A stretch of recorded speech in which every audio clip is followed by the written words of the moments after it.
Welcome to the Transforming Stress with Dr. Ash podcast, day 2 for Nella. Amazing. It's good to be back, Ash. Thanks so much. I'm Fionnuala Featherstone here with Ash doing the Thriving Through Crisis. And from the lovely Glasgow in Scotland. Yes, it's a bit drizzly outside, but it's warm in here. So, Fionnuala, today we are on day 2. Yeah. We are going to discuss about the resilience management, which is the second section of the Boiling Frog framework. Yes. And when I say resilience, my earliest recollections of resilience is when the going gets tough, the tough get going. Okay. And this is the idea that you just hang on in, maybe kind of grimly or... So it's much, much deeper. Yeah. Okay. Much profound. Yeah. Much more intricate than just hanging in there. Yeah. So it sounds like there's a lot for us to scope. And looking at the picture that we have here, I'm really intrigued. So we've got this tree, and the tree is self-management, which is where we were yesterday.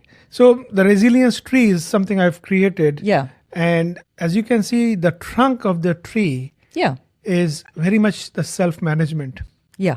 And the roots of the trees will go into self-belief, different aspects of self-care, self-compassion, and the 5 foundational pillars of resilience, which are the emotional intelligence, social intelligence, having a growth mindset. Yeah, so important. Adaptive response in tough situations. And finally, having resourcefulness. So what we are going to do is to have a bigger picture view of all these skills. And then we will have a deeper dive into all the skills for our listeners today. Amazing. So we've got this tree that symbolizes resilience, and we're going to think about how that can be rooted firmly, and that's partly in what we were talking about yesterday and our work on the self. And today we're moving into something that's a bit more team orientated as well at points, because we're going to be talking about social intelligence and how everything plays out once we're in an organization and working with other people. Definitely, there is a big element to that, Fionnuala. Even in the nature, you see there is a huge amount of synergy. If you see the way the tree is interacting with the entire environment, with the ground, with the roots, and with the birds and animals. So there is a whole ecosystem out there. Absolutely. So there is nothing exists in isolation. But it all builds on each other. Like yesterday, we spoke about different aspects of self-management, which is awareness, reflection, self-care, self-discipline, accountability. Today, we talk about emotional intelligence, but then social intelligence builds on the emotional intelligence. Yes, because there's something in there about our knowledge about ourselves, what's going on in here, what data can we gather about our emotional weather, how we're communicating. And I love the analogy that you're using of the tree and ecosystems around the tree. There's been so much great research recently into trees, and below the soil, there's as much tree again. So the root systems are enormous, and they interconnect with other trees, and they send biochemical messages, and trees are constantly regulating themselves and sharing resources with other trees and creating networks underground, and as well as above ground, because they're all of the creatures and the weather and everything else that they're interacting with. So this is an even better metaphor when we start to consider those things. That's really fascinating. Even I did not know about all these intricacies. Yeah, trees are communicating with each other. They're so much more complex than we thought. Yes. And when we take a deep dive into the research around resilience, we find increasing complexity. And that's what you're unearthing here. This is what you're exposing, which is so helpful. And there is no wonder that people who have support networks, strong support networks which are meaningful, are far more resilient when life throws curveballs.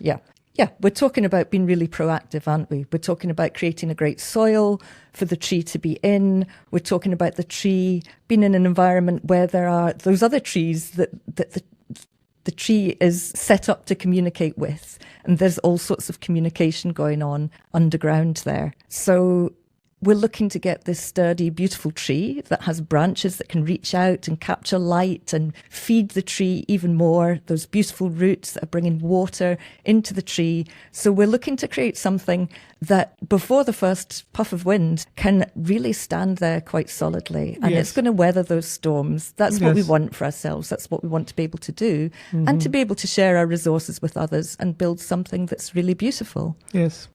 When you mentioned weathering the storms, I recall that I was in Fiji last year, and I was going around with the natives, and they were telling me about the several storms which hit the country more recently, and then after that the COVID pandemic hit. Wow! So what I was really, the country is really hugely dependent on tourism. Yeah.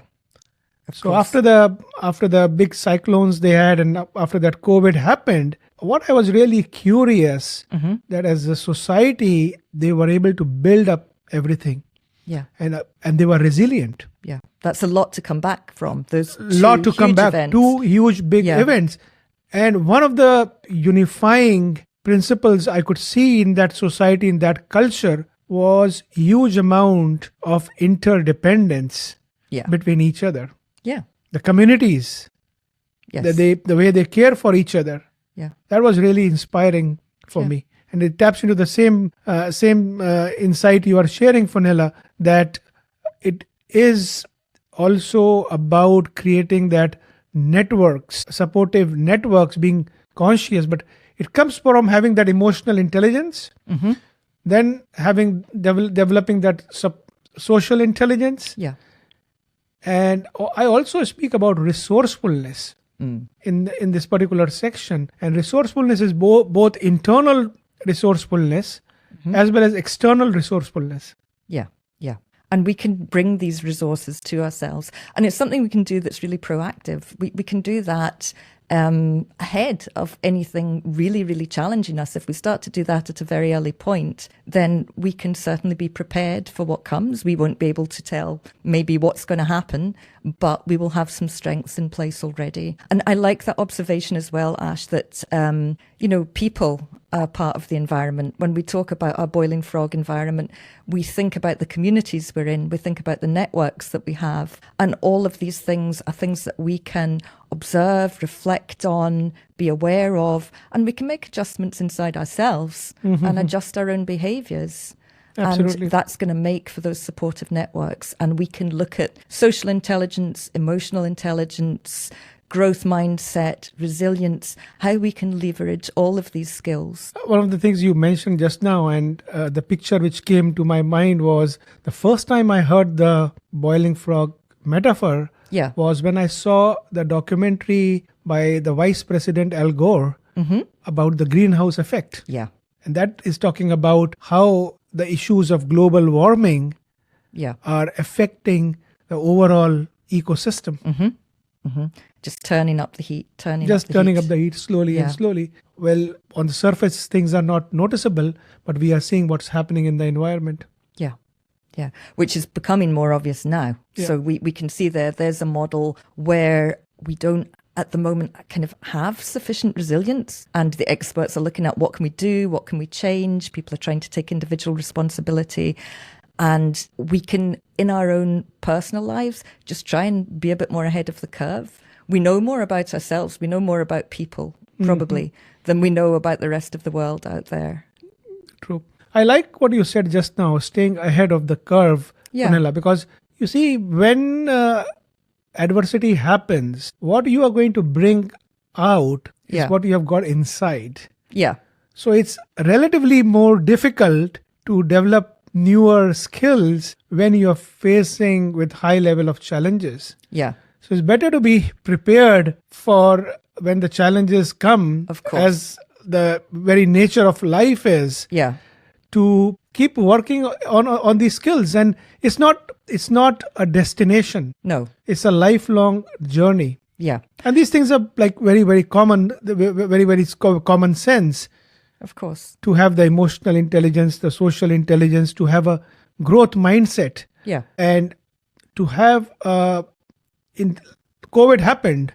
How many people even thought in the wildest dream that it's going to happen? And when it happened, it completely turned the world upside down. Yeah. I mean, I think quite a few countries had modelled what might happen when there was a pandemic. They had looked at it, they had thought about it, but actually the operations that then kicked in kind of vary in success around the world or failure, to be honest. Yeah. True. But nevertheless, in the context of the boiling frog framework, resilience is like having a thicker skin. That's a really good That point. doesn't mean that you have a thick skin and the environment temperature keeps on increasing. There will be a point where the person or the organization might break down. But there is a lot of things we could do to improve our resilience. And going in with a thicker skin to that hot pot, you can hang on in a bit longer. You can find the shift, maybe have enough time to find what you need to do before it gets too hot. It buys you some time to navigate the challenges. See if you can temper down the temperature, which I will be talking about in the environmental management. But Fionnuala, why don't we take a deeper dive into all these skills we are talking about in the context of resilience management, and it would be lovely to have some more insights with you. I think that would be really helpful for us to take that deep dive, Ash. Thank you, Fionnuala. Thank you. If you enjoyed today's episode, we'd greatly appreciate it if you could leave a 5-star review, a like, or subscribe on Apple, Spotify, or wherever you listen to your podcasts. Your support helps us reach more people looking to transform their stress into new comfort. We'd love to hear your thoughts, so don't forget to comment and share. For more tips and updates, please be sure to check out our social media links in the description box below. We can't wait to have you with us next time as we continue this journey towards turning stress into resilience. Remember, it's not the stress itself, but how we rise above it that defines our strength. So stay resilient and keep thriving, and we will see you next time.